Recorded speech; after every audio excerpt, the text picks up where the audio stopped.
Good evening everyone, I'm Nini FC, this is Blue Lines TV, and welcome to the match review of our disappointing 1-0 loss to Tottenham. Yes, it's the third loss in a row to Tottenham, but I'm not really feeling too angry about the loss. Of course, remember, there is a second leg still to come, and we are going to be playing at home. But I feel with this game today, it's a game where we have to accept the realities of the situation, and those realities are, some of these guys aren't as great for us, and they've reached their limits. They're not able to find another level to help us reach new heights under Sarri. And of course, the second most important thing is a lot of these guys just aren't fully fit. And really, this game against Spurs came a bit too soon for us. But as you guys can see, this video is brought to you by OneFootball. Make sure you do download the OneFootball app. It's the perfect companion app to have to get all the information you need quickly. Everything's in your pocket, in your phone. If you need to get stats on the game, if you want to get stats on the game, if you want to vote for who the man of the match was, or if you want to get the match report on what happened during the game, the OneFootball app is the perfect app to have. But getting straight into things, starting with the lineup, and I feel like a lot of us were very hopeful about this game.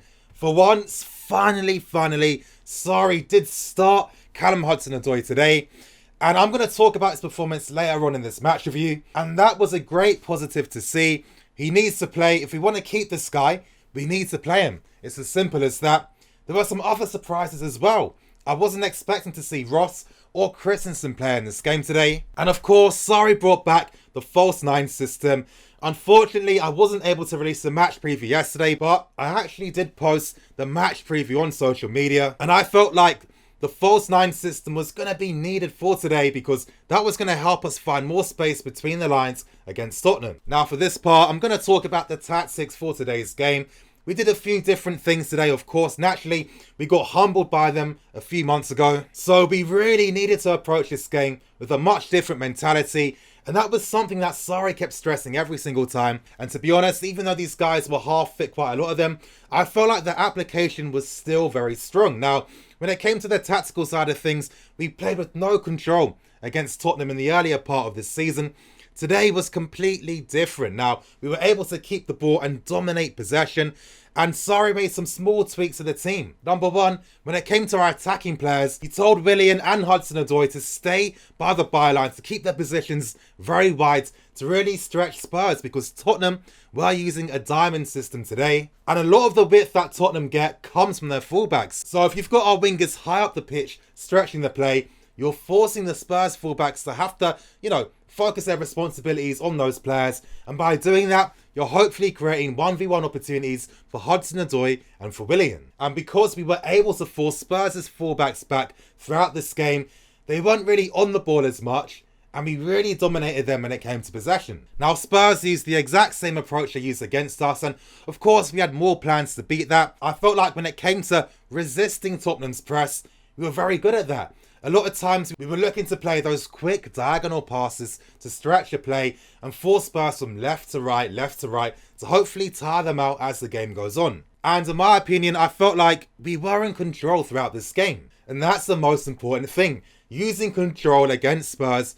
In that first game, we played with no control whatsoever, and Spurs overloaded us and overran us on the counter-attack. They still tried to do that, but they were quite limited when they were able to pick the moments in which they could attack. But our game plan wasn't perfect, and I felt like we still leave Eden Hazard a bit too isolated. And I've always said this all the time. Whenever you start seeing Eden doing everything by himself, the team plan just isn't working as perfectly. I felt like he had no real players to connect with. If only someone like Ruben or Kovacic was playing, it could have made a massive difference if they started the game with Hazard.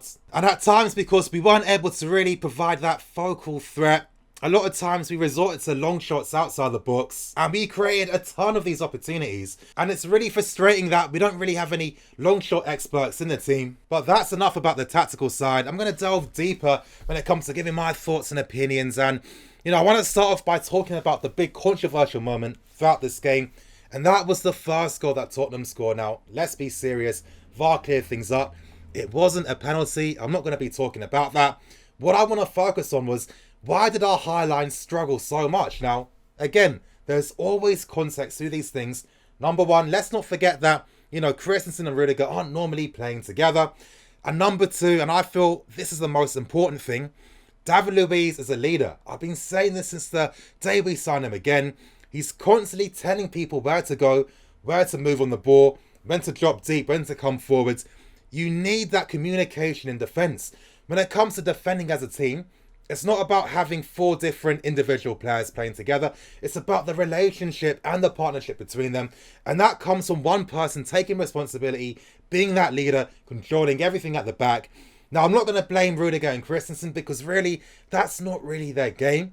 But we definitely struggled. And, on top of that, Rudiger's not very good at winning balls in the air. He's constantly caught underneath opponent strikers. And of course, that lack of communication between them all, it made it natural that our positioning of our high line wasn't going to be perfect all the time. And Spurs were very fortunate to be able to get that penalty from a moment like this. But still, I've got some more critique. Again, I have to talk about Ross Barkley. Again, a game where I feel like a lot of us felt like he was going to struggle. Unfortunately, he didn't really do anything to stop us from thinking like that. Now, to give him credit, he did try to take responsibility in his own way by taking quite a lot of long shots. But in regards to his use of the ball, now again, he has improved slightly at being quicker with his passing decisions, but it's those key passes that he just doesn't find, he can't play. And there's so many times where it was him losing possession of the ball that offered Spurs a counter-attacking opportunity. And it's like, if that was Ruben or Cover, that's not happening. And Spurs aren't creating those chances. I'm sorry, you guys. I feel like I don't want to talk about Ross anymore. I only want to talk about him if I see completely different things. But my opinion right now is he's not good enough. He's not really our level. I sympathise with the guy. I understand, to not play football for an entire year, it's going to affect a player. And especially when I feel like he needed one more year at Everton before he decided to move. He rushed too quickly. But I'm sorry, he's not good enough. And no wonder Sarri is desperate for midfield reinforcement. HUDSON ODOI was good today in this game. I felt he was dangerous. His dribbling ability, I love it. His ability to use his left foot and right foot is a key thing. And I feel that separates him from other young players that are good on the ball and can beat their man. And it was one of those promising performances where it's like, okay, he can build from this. Sorry, use him more, trust him more. He can only get better from this type of game. I felt like he did cause Rose a lot of issues, and it was kind of like he did not look out of place. He didn't look like he was a youth player. And in my opinion, I feel it's kind of patronising to label him as one. I feel like the guy is a first team player in my opinion. I think he is better than Pedro and Willian. I think Sarri's starting to see it now. He's realising that with Pedro and Willian, I can't rely on these guys as much. He has to use Callum Hudson-Odoi, and let's pray that there's still enough time to persuade this guy to stay with us because we need him. Now, to end things, I do want to talk about the squad and the team, and let's be serious, we do need reinforcement, and I'm never going to be too critical with Sarri this season. I mean, depending on the context, because he doesn't have the team in his full image. I feel like we need a few more players in this team. We lack that imagination in the final third, but what we desperately need is a striker right now, because with someone like Kane for Tottenham, he does one decisive thing. He gets a goal for them. They won this game 1-0. You're not going to get that from any of our strikers. And I don't think we can rely on Hazard to be the striker for us. It's weird. He doesn't necessarily play as like a false nine at times. He does, he doesn't. But to be honest, it's not as if as a team we get the best out of him in those areas. And I feel like, let's be serious, Hazard could be ideal out wide on the left. We need that clinical striker, someone that can take responsibility in the decisive moments, that can get us something. We had that in Diego Costa, so it's especially frustrating that this guy left us because of Conte, because he offered everything we needed. That ability to get a goal from nothing, from one opportunity in a game. Because when you have these guys that do this, the massive bonus you get from them is that they change the entire complexion of the game. If we had scored the first goal or got an equaliser, Spurs would have been forced to have to come out even more. They wouldn't have been as defensive throughout the game. And who knows, the entire context of the game would have been completely different. We had moments where if we had that clinical finisher, it could have been different. You know, Christensen not scoring from that set piece position. Guys like Kante and Ross and everyone peppering Spurs' goalkeeper with long shots that weren't really testing him as much. But most importantly, we need some other reinforcements. You know, guys like Willian and Pedro weren't fully fit today, so I'm not going to be too critical about them. These guys just came back from injury, so Let's give them the benefit of the doubt. Let's be a bit sympathetic here. But I think one thing that needs to change is how predictable we can look when it comes to breaking teams down in the final third. Me personally, I feel it comes down to certain personnel and the decisions they normally make. I keep saying this every single time. There's no point to Alonso anymore. Those stupid infield runs don't help anyone. I don't know why he's still allowed to do this. Sorry, there's one more thing you need to do because you've been doing everything we want to see. Emerson needs to be that left back. Come on, sorry, the last thing you need to do. Use Emerson as the first choice left back. And of course, looking at our midfield, there's no goals. And let's pray that Ruben can be consistently fit. But again, we've got someone called Mason Mount, another guy that does get goals. But we're looking at the dynamics of the team and how things are looking with transfers. Is he going to get that game time next season? We're not too sure just yet. But he's someone alongside Ruben that I would like for that number 8 position for next season. We need that goal threat.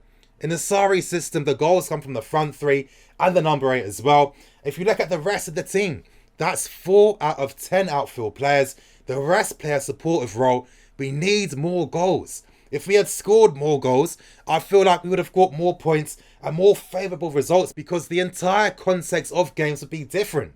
Because we're leading and we have to force the opposition team to change their tactics around us. Still, you guys, it's a shame what happened tonight, but we've still got time. Hopefully, new players can come in time. Hopefully, guys are going to be fully fit and up to speed with things. I don't really feel like the players should really take this defeat too personally because, again, it's only the first half of a 180-minute game. But, again, we're going very, very slowly in the right direction. The game we played today against Spurs, we haven't played this type of game against them for a very long time. We were in complete control, and you could see the fear in Spurs sometimes. You guys, we're on the right track. Once the right players come in, once these guys become fully fit, and once they all work under the system even longer, you guys, next season is going to be completely different. I'm so confident about that. Unfortunately, we didn't win.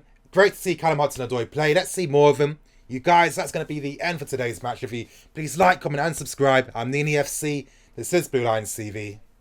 Signing out.